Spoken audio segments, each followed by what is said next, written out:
Bien, estamos listas para poder continuar con nuestras enseñanzas. Sí, en la clase pasada ya estamos o abordamos ya un nuevo tema que es justamente las fiestas bíblicas, ¿no? Vamos a tener el gusto de poder trabajar y estudiar, reflexionar sobre estos temas de las fiestas.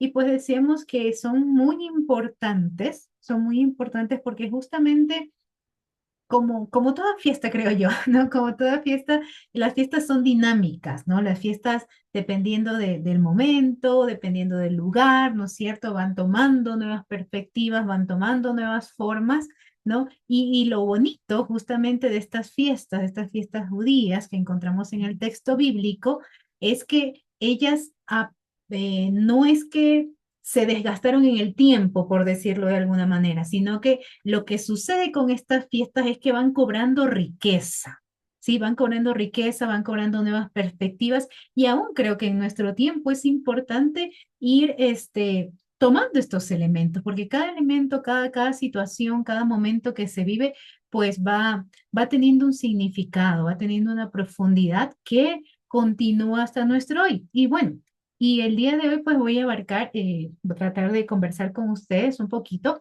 acerca justamente de la paz. Sí, quizás es por decirlo de alguna manera, una fiesta con la que mayormente estamos familiarizados, ¿sí? Por el sentido de la Santa Cena. ¿Sí? Por el sentido de la Santa Cena, porque hay elementos, hay particulares, e incluso el momento en que se rememora en el texto que nos lleva a ese ambiente de recordar justamente la Santa Cena, fue en un momento en que Jesús hizo esto en medio de una Pascua, en medio de una cena con sus discípulos, ¿no? Entonces, es bueno poder ver cuáles son, ¿no? Estos orígenes o estas particularidades, desde dónde surge esta fiesta, ¿no? Para poder justamente hacer más fuerte y darle nuevos significados, de ser así, resignificar sería la palabra, ¿no? Esto de la fiesta y principalmente la Pascua y ese profundo mensaje que tiene hasta ahora de cómo Jesús también tomó esto, ¿sí? Y lo convirtió en lo que hoy nosotros puedo decir yo, celebrar por medio de la Santa Cena en cuanto a nuestra salvación, haber sido redimidos en la obra que hizo Jesucristo, en su hora pascual, ¿no? Que justamente dice que su hora pascual fue esto, ¿no? Ese cordero. Pero bueno, ya vamos a llegar a esa parte, no me quiero adelantar. Entonces, vamos primeramente con las fiestas y la Pascua, ¿no? Entonces, muy bien, ahí vamos a tener nuestro texto. Permítanme solo aquí extiendo mi mano para tomar la Biblia. ¿Sí? Y vamos, la Pascua, ¿sí? Como bien se dice, es una fiesta, es una de las fiestas más importantes del calendario judío, ¿sí?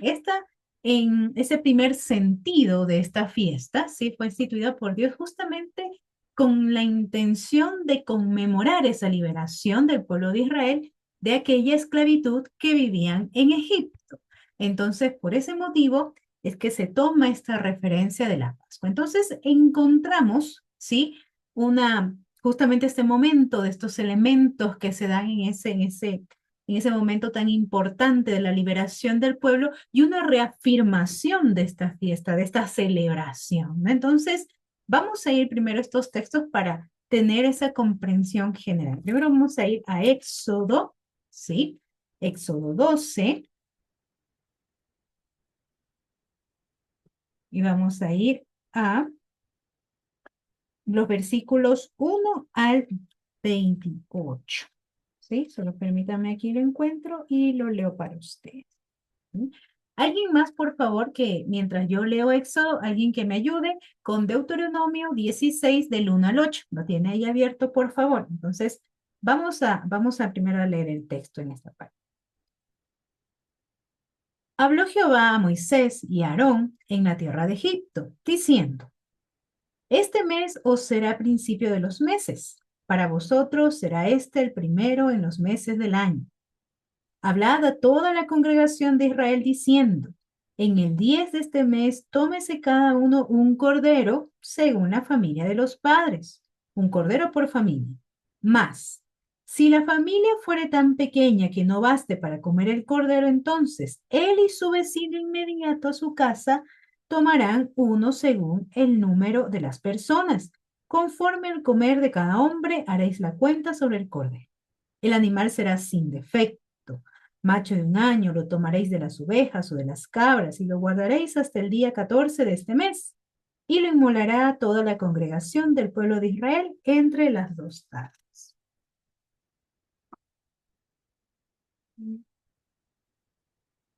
Y tomarán de la sangre y la pondrán en los postes y en el dintel de las casas en lo que han de comer. Y aquella noche comerán la carne asada al fuego y panes sin levadura con hierbas amargas, lo comerán. Ninguna cosa comeréis de él cruda ni cocida en agua, sino asada al fuego, su cabeza con sus pies y sus entrañas. Ninguna cosa dejaréis de él hasta la mañana, y lo que quedare hasta la mañana lo quemaréis en el fuego y lo comeréis así, ceñidos vuestros lomos, vuestro calzado en vuestros pies y vuestro bordón en vuestra mano, y lo comeréis apresuradamente en la Pascua de Jehová. Pues yo pasaré aquella noche por la tierra de Egipto y heriré a todo primogénito en la tierra de Egipto, así de los hombres como de las bestias, y ejecutaré mi juicio en todos los dioses de Egipto, yo Jehová. Y la sangre será por señal en las casas donde vosotros estéis, y veré la sangre y pasaré de vosotros, y no habrá en vosotros plaga de mortandad cuando hiera la tierra de Egipto. Y este día os será en memoria, y lo celebraréis como fiesta solemne para Jehová durante vuestras generaciones, perdón, por estatuto perpetuo lo celebraréis. 7 días comeréis panes sin levadura, y así el primer día haréis que no haga levadura en vuestras casas, porque cualquiera que comiere leudado del primer día será, hasta el séptimo será cortado de Israel. El primer día habrá santa convocación y asimismo en el séptimo día tendréis una santa convocación. Ninguna obra se hará en ellos, excepto solamente que preparéis lo que cada cual haya de comer. Y guardaréis la fiesta de los panes sin levadura, porque en este mismo día saqué vuestras huestes de la tierra de Egipto. Por tanto, guardaréis este mandamiento en vuestras generaciones por costumbre perpetua. En el mes primero comeréis los panes sin levadura desde el día 14 del mes por la tarde hasta el 21 del mes por la tarde. Por 7 días no se hallará levadura en vuestras casas, porque cualquiera que comiere leudado, así extranjero como natural del país, será cortado de la congregación de Israel. Ninguna cosa leudada comeréis, en todas vuestras habitaciones comeréis panes sin levadura. Y Moisés convocó a todos los ancianos de Israel y les dijo, sacad y tomad corderos por vuestras familias y sacrificad la Pascua. Y tomad un manojo de hisopo y mojadlo en la sangre y estará en el lebrillo, y untad el dintel y los postes con la sangre que estará en el lebrillo, y ninguno de vosotros salga de las puertas de su casa hasta mañana. Porque Jehová pasará hiriendo a los egipcios, y cuando sea la sangre en el dintel y en los dos postes, pasará Jehová aquella puerta, y no dejará entrar al heridor de vuestras casas. Guardaréis esto por estatuto para vosotros y para vuestros hijos para siempre. Y cuando entréis en la tierra de Jehová, os dará como premio, guardaréis este rito. Y cuando os dejen vuestros hijos que este rito sea vuestro, vosotros responderéis, es la víctima de la Pascua de Jehová, el cual pasó por encima de las casas de los hijos de Israel en Egipto, cuando hirió a los egipcios y libró nuestras casas. Entonces el pueblo se inclinó y adoró. Y los hijos de Israel fueron e hicieron puntualmente, así como Jehová había mandado a Moisés y a Aarón. Un relato un poco extenso, pero necesario poder leerlo justamente para identificar ese momento en el que estaba el pueblo. ¿Sí? El pueblo estaba en un momento realmente de crisis en su existencia, ¿sí?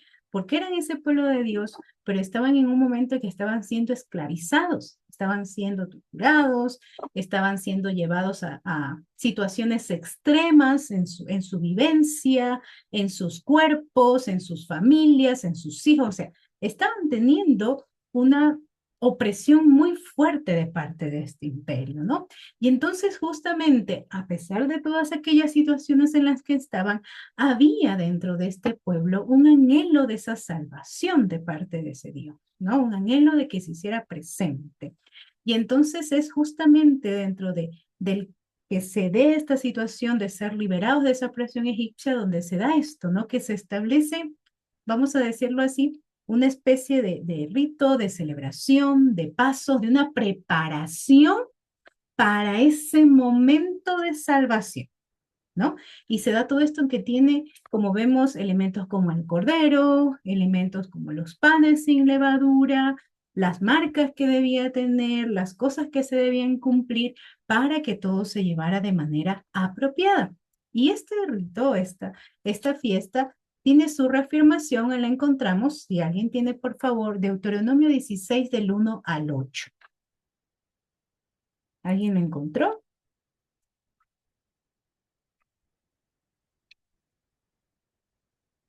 Yo ¿No? tengo Yuri, pero pensé que era del 16, de 16, 17. Entonces, es del 16, Al 8, por favor. del 1 al 8. Un ratico. Ya. Ok. Dice Deuteronomio. Espérese un ratico, por favor. Mm, ya. Ya lo leo, ¿no? Sí, por favor, Guardarás el. gracias. ¿Lo leo? Sí, sí, sí. Ya. Guardarás el mes de Abid y harás Pascua a Jehová tu Dios, porque en el mes de Abid te sacó Jehová tu Dios de Egipto de noche. Y sacrificarás la Pascua a Jehová tu Dios de las ovejas y de las vacas, en el lugar que Jehová escogiere para que habite allí su nombre. No comerás con ella pan con levadura, 7 días comerás con ella pan sin levadura, pan de aflicción, porque aprisa saliste de la tierra de Egipto, para que todos los días de tu vida te acuerdes del día en que saliste de la tierra de Egipto. Y no se verá levadura contigo en todo tu territorio por 7 días, y de la carne que matares en la tarde del primer día no quedará hasta la mañana. No podrás sacrificar la Pascua en cualquiera de las ciudades que Jehová tu Dios te da, sino en el lugar que Jehová tu Dios escogiere para que habite allí su nombre. Sacrificarás la Pascua por la tarde a la puesta del sol, a la hora que saliste de Egipto, y las harás y comerás en el lugar de Jehová tu Dios hubiera escogido, y por la mañana regresarás y volverás a tu habitación. 6 días comerás pan sin levadura, y el séptimo día será fiesta solemne a Jehová tu Dios, no trabajarás en él. Ok. Aquí, gracias Maggie, aquí tenemos una reafirmación, como bien lo dice el título, quizás este tiene la Reina Valera, el título que dice es fiestas anuales, ¿no? Y ahí justamente la reafirmación de estos hechos, ¿no? De cómo entonces se perpetúa, ¿no? Como vimos en el Éxodo, se dan estas indicaciones, ¿no? Y luego pues entonces todo esto se toma, se establece como esta fiesta para conmemorar ese momento de liberación, ¿no? Y encontramos, como digo, su reafirmación, su establecimiento, si queremos verlo así, en el texto de Deuteronomio. Entonces, bien, ahora, ¿qué es importante de esto? ¿Sí? La Pascua, ¿sí? Significa pesar, ¿sí?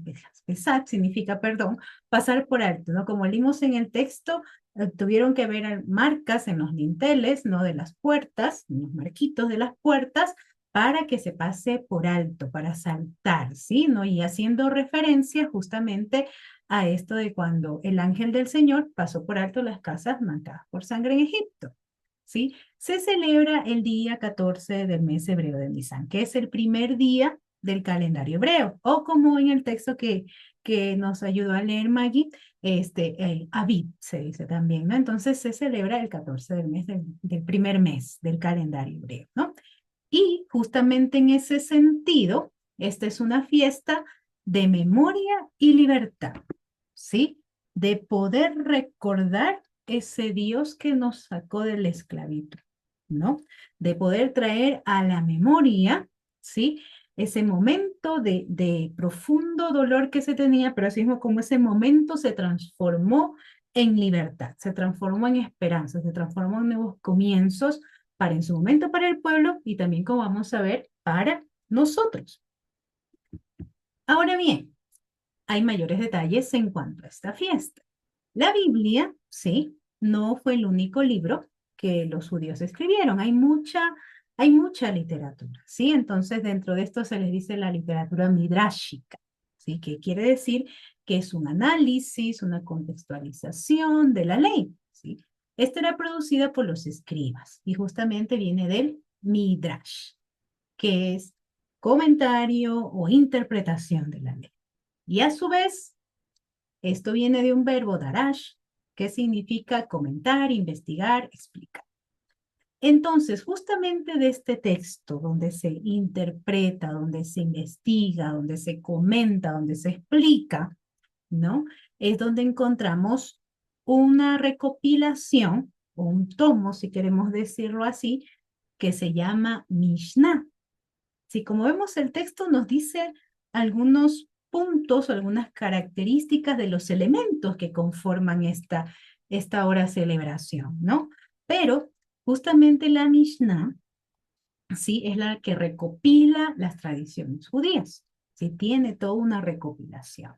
Se dice que fue Judá el mártir, ¿sí? Quien hizo estos esfuerzos dentro de la primera edición de este texto que se dio a partir del año 135 después de Cristo.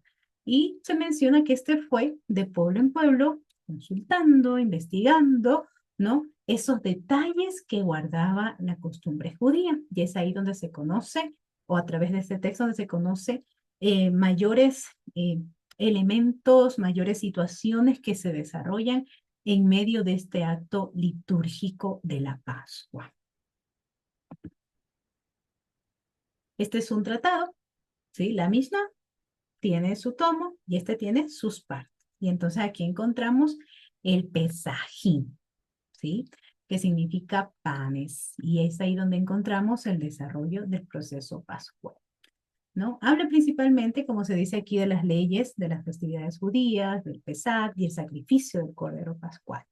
El tratado desarrolla aspectos generales de cómo ésta se instituía, cuáles eran los momentos que se tenían que seguir, cuáles eran esos pasos que se seguían en el momento de esta celebración, qué cosas se relataban, qué cosas se comentaban, cuáles eran esos momentos que se recordaban que les hacían volver a darse cuenta de que hasta donde habían llegado en los momentos en que celebraban, había sido Dios que nos había quitado de ese momento de esclavitud y le estaba brindando esa libertad de poder seguir celebrando y de traer a memoria todo aquello que Dios había hecho en sus vidas.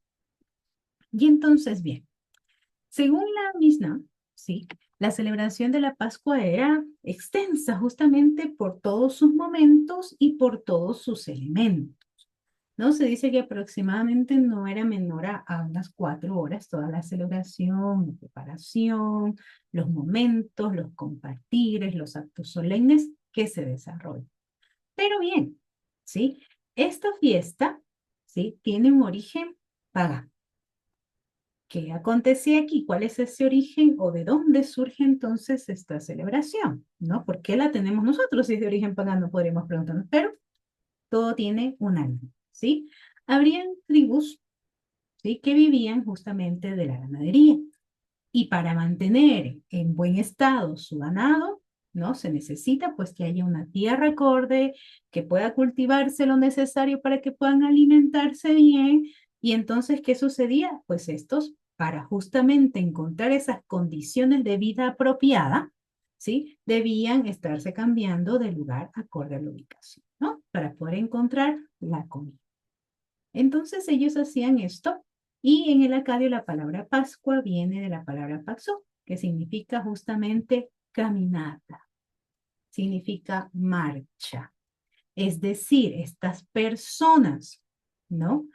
Caminaban hacia la búsqueda de vida, porque estaban establecidos en un lugar, acorde a la estación que los beneficiaba, alimentaban obviamente su ganado, se alimentaban ellos, pero cuando llegaba ese cambio de estación, ¿qué necesitaba? Ya todo empezaba pues obviamente a cumplir su ciclo, ¿no? Ya la tierra no empezaba a producir tanto, los frutos no eran tan buenos, ya empezaban a perecer, entonces, ¿qué se necesitaba? Caminar, salir de ese momento, de ese círculo, si queremos decirlo así, donde ya empezaba a morir, ¿no? Todo lo que les podía dar, y buscar vida, ¿no? Entonces, caminaban, marchaban junto con su ganado, junto con su pueblo, justamente en esto, como menciona aquí, de la muerte a la vida, de salir del invierno, porque por general el invierno consumía, no se podía producir, no había lo necesario en las condiciones climáticas, ¿no? Del hambre a la liberación, a esa comida que significaba, ¿no? Vida, ¿no? Poder encontrar ese sustento para poder continuar. Entonces, de aquí proviene, ¿no? Y justamente antes de empezar todo esto, pues se hacía todo un acto, ¿sí? Un acto hacia los dioses que creían en ese momento. Entonces, ofrecían animales a sus dioses, ¿sí? Para que los ayudaran, para que los acompañaran en esta marcha hasta encontrar nuevamente pasto, nuevamente una tierra donde puedan cultivar, nuevamente lugares donde hay agua para poder que sus animales se refresquen y ellos mismos también. Entonces aquí es cuando viene el judaísmo, ¿sí? El judaísmo tomó esos elementos, reconoció que había ahí situaciones, pero las integró y las trajo al monoteísmo, ¿sí? Las trajo hacia esa adoración a Dios y las unió justamente a esa experiencia de liberación que se vivió en el tiempo en Egipto, ¿sí? ¿Por qué? Porque si recordamos toda esta historia de liberación, ¿sí?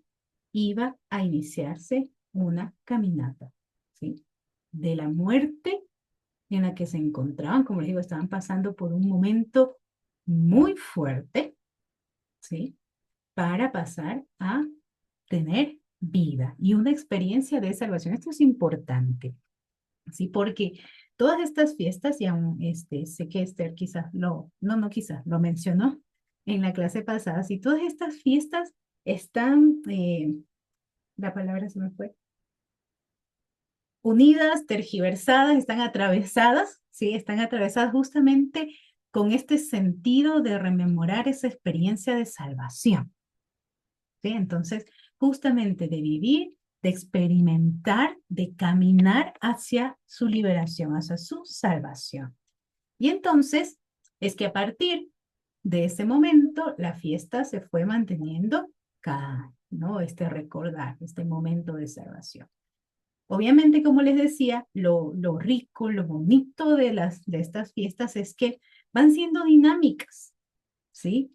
Van cambiando el tiempo y no es que su esencia, su profundidad cambie, sino que también va dándose para poderla vivir nosotros aún hoy, ¿no? En todo ese acto litúrgico, todo lo que se elabora, todo lo que se hace, ¿no? Incluso se dice que esto es como una fiesta terapéutica, porque justamente ayuda a, a reconocer esos momentos de dolor, ¿sí? De tristeza, de angustia, pero asimismo poder refugiarse en esa comunidad que comparte contigo y pasar a sentir ese momento de salvación, de libertad, de consuelo, de acompañamiento que es tan necesario. Entonces, por ello se dice que esta es una fiesta terapéutica porque permite vivir todo ese proceso en ese momento del compartir la Pascua.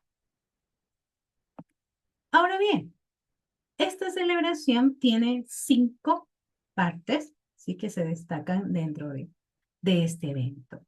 ¿Y cómo se da o cómo era estas formas específicas de vivirlo? Incluso algo que tengo muy dentro de mí es justamente que dentro de Cristo en casa tenemos esa de poder celebrarlo, la Pascua, con todas estas situaciones, rememorar esto, que es algo que a veces no se hace, no se hace tan común o no se hacen todos sus elementos, no por todo lo que involucra, pero es algo que es muy bonito poder tener esos momentos de justamente vivir cada paso porque tiene un significado muy profundo. Entonces, estos 5 elementos que le conforman, primero está el vericat, ¿sí? O la purificación. Si recordamos en el texto que les leí, hay algo que se decía mucho, sin levadura. La levadura tenía un significado de no ser algo bueno, de ser impuro, ¿no? Entonces, justamente este primer momento, ¿sí? Esta primera parte de esta celebración va a la purificación, ¿sí? Limpiar la cocina, limpiar el lugar donde se va a llevar el aumento de cualquier elemento de levadura, ¿sí? El jefe de la casa iba a la cocina, sacaba cualquier cosa que contenga levadura, que significara impureza, que significara contaminación, y una vez que ya el ambiente, que todo está listo, libre de aquello que puede afectar, de lo que se consideraba que podía afectar, pues ahí sí se da paso a la preparación. Entonces, miren aquí algo muy importante que podemos sacar de esto, ¿no? Como para esta celebración hay una purificación, ¿no? Hay ese momento de limpiar, de poder sacar, y creo que quizás si lo queremos ver, ¿no? Si lo queremos contextualizar en nosotros, ¿sí? También es importante que en ese momento, y quizás no de poder, porque nos sentimos tal vez no en la capacidad de sacar eso que no es apropiado en nosotros, pero sí de identificarnos, y de ser conscientes de aquellas cosas que son necesarias que sean limpias, ¿no?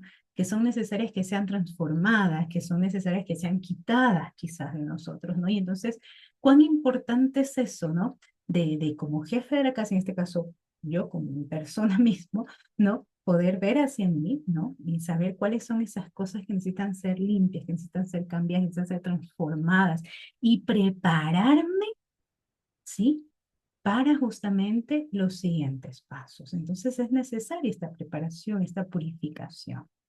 Y entonces luego de que todo el ambiente está listo, ¿no? De que todo ha sido limpio, de que todo está preparado, de que todo está dispuesto, entonces viene el primer plato, ¿sí? Que son las hierbas amargas y la salsa jarosa. Ahora bien, ¿qué sucede con las hierbas amargas? Las hierbas amargas justamente van en ese sentido de recordar el momento de dolor o de amargura, de esclavitud, de ese momento en el que quizás se siente que la existencia no tiene sentido, ¿no? Entonces, lleva justamente ese amargor, obvio, de los elementos de las hierbas amargas, lleva o tiene ese significado, ¿sí? De rememorar esas situaciones. Y es interesante porque obviamente es complejo comerse las hierbas amargas. He vivido la experiencia, comerse las hierbas amargas. Y cuando se está dando este paso de que la gente trata de más, porque no solo se trata de, me las meto a la boca y las paso, no, ahí no se está viviendo la experiencia de, ¿no? Se trata de masticarlas, de sentir ese sabor, ¿no? Y cómo se hace la rememoración de este acto, pues justamente el rabino o la persona que está frente, ¿sí? Comienza a ser recordatorio de esas situaciones fuertes, ¿no? Pero también, ¿sí? Hace un recuerdo de que ya no se está en Egipto, ¿no? Ya se salió de esa situación de Egipto, pero cada uno de los que participan en ese momento está atravesando su momento de dolor o ha atravesado su momento de dolor. Nuevas formas de muerte, nuevas formas de experiencias de amargura, de tristeza, de llanto. Entonces, justamente esa experiencia de probar esa amargura de estas hierbas se hace vívida, por decirlo de alguna manera, cuando traemos, como les digo, esas situaciones fuertes de nuestra existencia, ¿no? Y entonces, mientras usted ahí está masticando, sintiendo cómo eso va aquí, ¿no? Atravesando su garganta, se reflexiona sobre la miseria personal, porque hay momentos en que estamos así. Hay situaciones que como digo, nos tienen ahí, ya sea pecado, enfermedad, baja autoestima, situaciones familiares, económicas, que llegan a afectarnos tanto que pueden llegar a eso, justamente a amargar nuestra existencia, ¿no? Entonces, este primer plato tiene ese primer elemento, ¿no? Y como les decía, justamente reconozco, veo ahí todas estas situaciones y al comer las hierbas puedo identificarlas, saber que hay algo ahí, ¿no? Pero obviamente, dentro de esa magnífica gracia de Dios, este plato, ¿sí? Viene acompañado para aliviar justamente esa amargura, ¿sí? Está la salsa Harocet. ¿Sí? Esta está compuesta generalmente de estos frutos secos, almendras, manzanas, higos, pasas, dátiles, incluso vinagre y quizás haya muchos elementos más, ¿no? Que la conforman, que la pastora es una experta en la salsa Harocet, entonces ahí, digamos, tiene todos esos elementos, ¿no? Que justamente le dan ese sabor contrario a lo que se está sintiendo, ¿no? Y entonces, ¿cuál es la situación de esto? Es justamente luego de experimentar esa amargura, ¿sí? Poder pasar a esto que significaría esa dulzura que se encuentra en ese momento que se reconoce y que se da la liberación, ¿no? Y significa esa esperanza, ¿sí? Poder acompañar, compartir este plato es que no haya dolor, ¿sí? Que no hay muerte, que no hay un dolor que sea más grande que esa esperanza que Dios nos puede brindar, que esa libertad que Dios nos puede dar, ¿sí? Entonces, se vive este primer momento, ¿sí? La esperanza es esa guía que nos lleva hacia la cura, hacia el consuelo, hacia una vista diferente de las cosas, hacia esas transformaciones necesarias en nuestra vida, ¿no? Y entonces los judíos, ¿sí? Y creo que es algo que también debemos siempre tener en cuenta cuando tenemos la oportunidad de hacer esta celebración así con todos sus elementos, ¿no? De poder justamente usar esto, como decía, como esa terapia, como poder ver cómo se puede transformar nuestro momento de desgracia por la gracia de Dios, no poder ver eso. Acompañado de esto, sí, acompañado de esto encontramos también una primera copa, ¿sí? Luego acompañado de esto hay una primera copa, que es el Kiddush, ¿sí? Que esto significa, esta es una copia de santificación, justamente de esa limpieza, de ese reconocimiento de las situaciones, porque dice, os sacaré, ¿sí? Los liberaré, les doy el espacio para que puedan prepararse para justamente vivir en conjunto, en compañía conmigo esta transición de su dolor hacia el gozo, de una desgracia hacia gracia, de muerte a vida, de esclavitud a liberación, ¿no? Entonces se da todo este proceso. Hasta aquí miren cuánto significado tiene en los dos primeros pasos. Luego viene lo que se denomina la liturgia pascual, el Haggadah, ¿sí?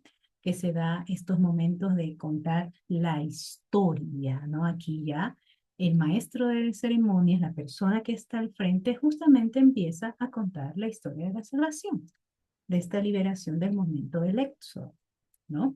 Comienza a mostrar, sí, esa acción de Dios en la vida de su pueblo, cómo Dios se hizo presente, ¿no? Y generalmente esto se ha transmitido de forma oral, principalmente en aquellos tiempos, y se usaba también toda esta ilustración del Mar Rojo. Entonces, se da ese momento de que eso de que ya probé la amargura, probé ese dulzor, pues entonces llega ese momento de reafirmar todo esto con la historia, ¿no? De saber por qué lo estoy haciendo, de que además de mi vida, sí, de mi historia, de mi realidad, hay otra también historia. Hubieron pueblos, hubieron situaciones, hubieron familias, hubieron seres humanos atrás que vivieron una situación similar, que también tuvieron su momento de angustia y que Dios intervino ahí y está interviniendo también en nuestra historia, ¿sí? Se dice que en ese momento se citan las primeras partes de los salmos de alabanza, del 113 al 118.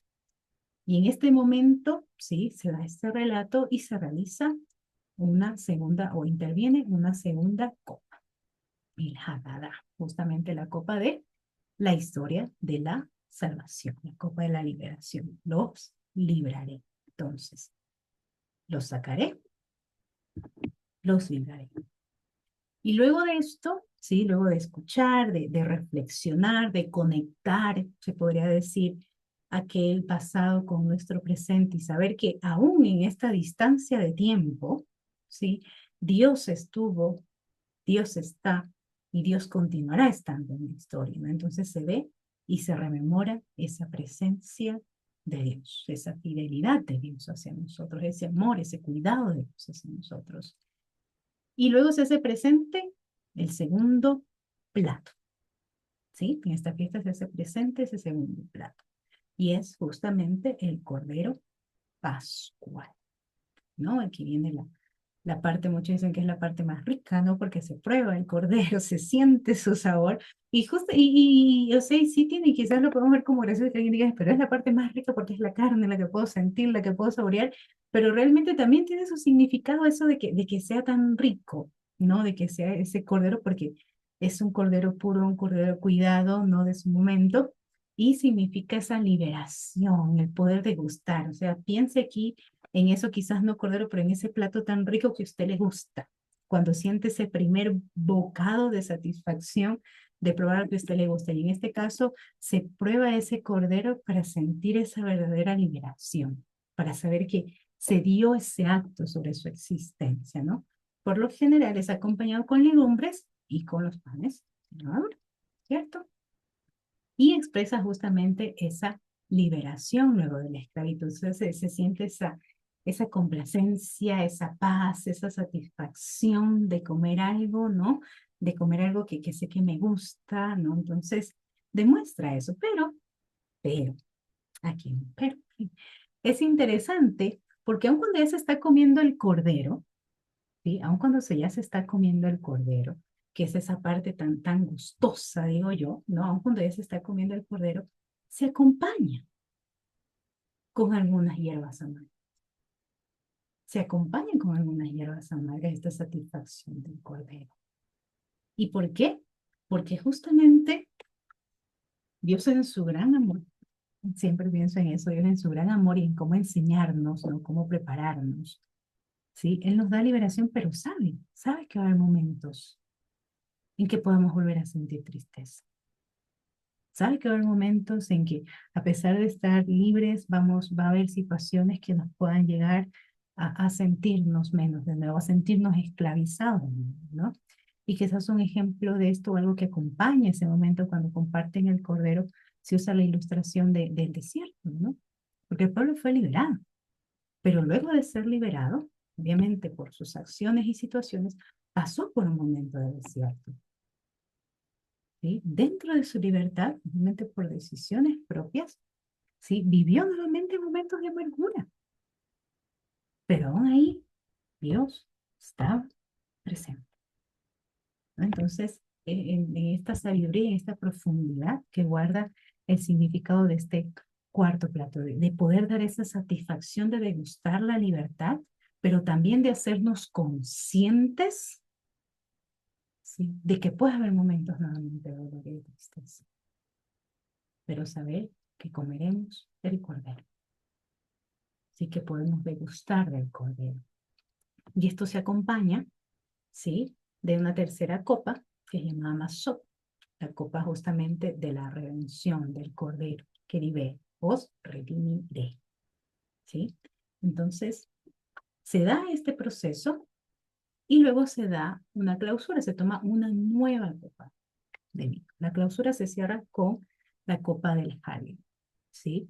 Los tomaré como pueblo, que es una copa de alabanza, vamos a decirlo así, de gratificación, de ese reconocimiento de ser ese pueblo de Dios. Entonces, estas 5 partes o estas 5 secciones que se llevan a cabo durante la celebración pascual son profundamente significativas. Y como les decía, de una manera u otra, quizás esta es una de las fiestas con la que mayormente estamos familiarizados por ciertos elementos porque tenemos la Santa Cena, ¿no? Y es importante poder llevarlo a este momento cuando Jesús lo resignifica, porque como les decía, las fiestas son dinámicas, ¿no? Y Jesús le da un... Sí, solo con estos elementos podemos ver cuán profundo es. Jesús para mí le da es un máximo del 200, 500 y millones de los que se le pueda dar a esta fiesta, eleva su significado, eleva su trascendencia y es algo que literalmente creo yo que es una de esos elementos de nuestra vida, de convicción en Dios, que nos mantiene, que nos sostiene, que constantemente nos hace saber que hubo alguien que dio más, ¿no? Y ese ahí, por eso puse aquí la Pascua, la Última Cena, la Santa Cena, ¿no? Porque hay un hilo conductor directo, ¿no? Y me gustó porque por lo general la imagen de aquí me gustó mucho, porque por lo general siempre la guía, ¿no? Lo que hace, pero me gustó mucho porque por lo general cuando ponemos Santa Cena en el buscador de Google, nos sale una imagen, esta toda una imagen triste, una imagen acongojada, ¿no? Estas pinturas clásicas y todo, pero y claro, no descarto el momento tan crucial en que se dio el evento de la última cena del maestro con sus discípulos, pero fue algo tan trascendente que Jesús sabía lo que iba a pasar, pero eh, permitió o quiso disfrutar, vivir, celebrar ese momento con los que tenía cerca. Dentro de los relatos que encontramos acerca de este momento está Marcos 14, 22 al 25, está Mateo 26 del 25 al 30, está Lucas, ¿sí? 22 del 15 al 20, e aún incluso en Primera de Corintios 11, del 23 al 26, nos llevan y son textos que utilizamos dentro de nuestras iglesias para hablar de la Santa Cena, ¿no? Y es muy, a mí hay uno, principalmente Lucas, el relato de Lucas me gusta mucho, porque cuando ya se va a dar esta cena, ¿sí?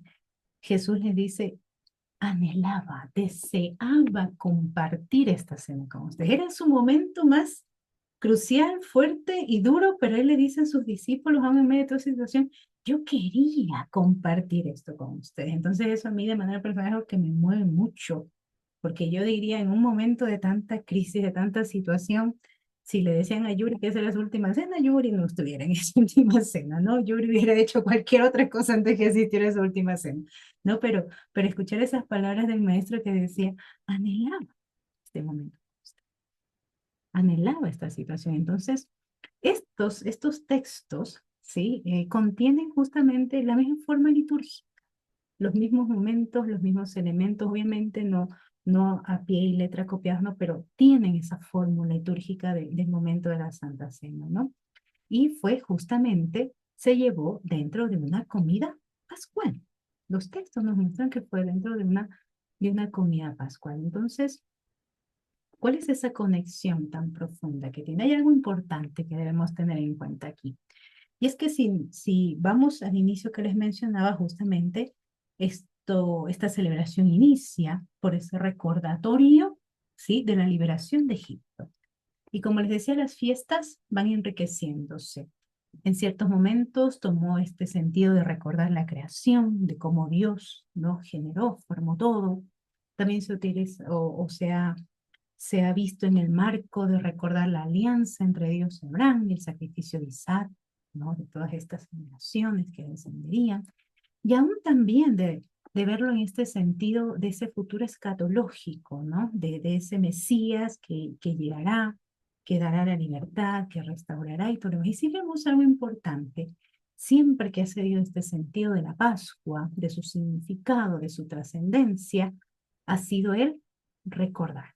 Recordar la liberación de Egipto, recordar a ese Dios creador, recordar a ese Dios que ha hecho una alianza con su pueblo, recordar a ese Dios que se hará presente, ¿no? Entonces, siempre ha sido ese recordar, siempre ha sido ese traer a memoria, siempre ha sido ese pasar por el corazón también como hemos aprendido, ¿no? Y entonces, y es tan bonito cómo Jesús toma todo esto, ¿no? Cómo Jesús lo lleva, como digo yo, a ese potenciarlo aún más dentro de la existencia del ser humano y dice, hagan esto en memoria de mí.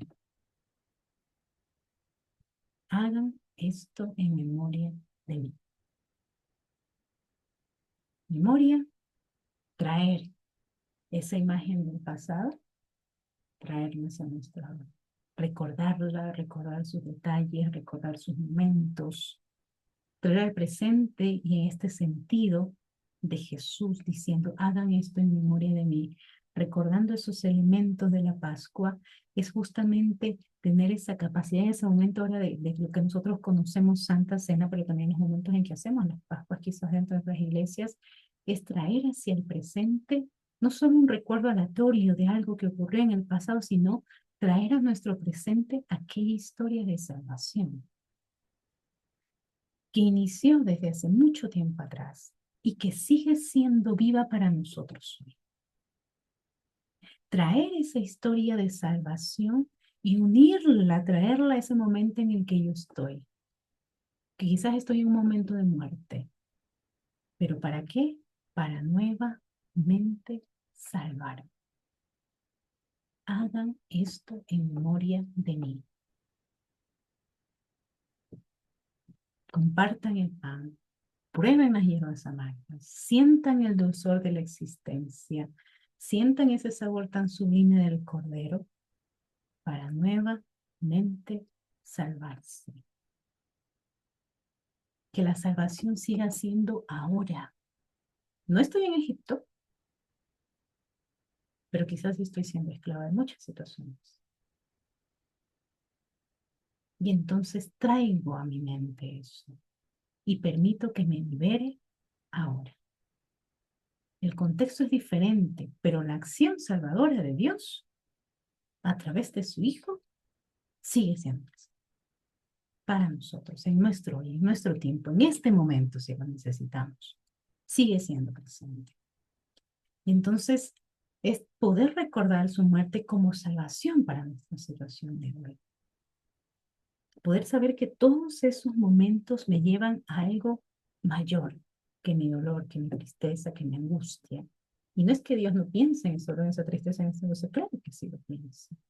Nos consuela, nos abraza y por eso es bonito cuando, y digo que es lo significativo y lo grandioso de la Pascua o de la Santa Cena cuando la hacemos porque es comunidad. Es una comunidad que se abraza, es una comunidad que ora por el otro, es una comunidad que consuela, es una comunidad que si es necesario se perdona, que comparte, que siente el dolor, que lo hace suyo y justamente traer ese momento y cómo Jesús lo transformó al decir, recuerden, recuerden que yo, como dice el texto de Lucas, como es el que más me mueve aquí adentro, dice, tenía muchas ganas de celebrar esta cena con ustedes. Tenía muchas ganas de yo ser ese cordero para ustedes y que puedan sentir esa plenitud de su libertad. Entonces, es justamente el estar en memoria de mí, conectado a toda esta significación de la Pascua con lo que nos dejó Jesús, es volver a pasar, como nos enseña Esther, para que no se nos olvide, volver a pasar por nuestro corazón la obra que Jesús hizo por cada uno de nosotros, ¿no? Debemos vivir justamente en memoria y gratitud constante. Y es tan bonito porque esto de celebrar la Santa Cena, de hacer la Pascua con todos sus elementos, no es algo solo del momento, ¿sí? Es algo que trasciende y que nos acompaña día a día. No se queda ahí en esa celebración.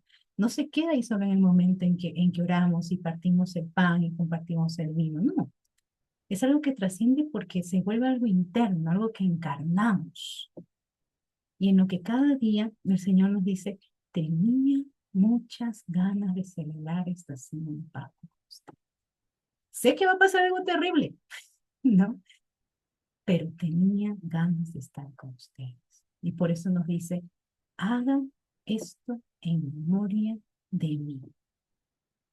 Sepan que he sido el Cordero que ha sido dado para darles salvación constantemente, para acompañarlos en su peregrinación, para acompañarlos mientras salen de su momento de muerte, para acompañarlos mientras están en el desierto, para acompañarlos hasta llegar a la tierra prometida y aún en esa tierra prometida seguir acompañando. Entonces, es ahí donde está esa profundidad y ese significado que ahora nos dejó Jesús y que debemos vivir también en nuestras comunidades. No queremos vivirlo. Y quizás pueda decirme, es que no hay el cordero, no hay eso. Hay comunidad. Porque más allá de los elementos, también creo que lo que deja Jesús es, hay comunidad. Yo quiero celebrar esto con ustedes. ¿No? Entonces celebremos y vivamos esta fiesta, restaurémonos como comunidad, ¿no? Y hagan esto en memoria de mí. Bien, voy a poner pausa para poder escuchar. Escucharlos.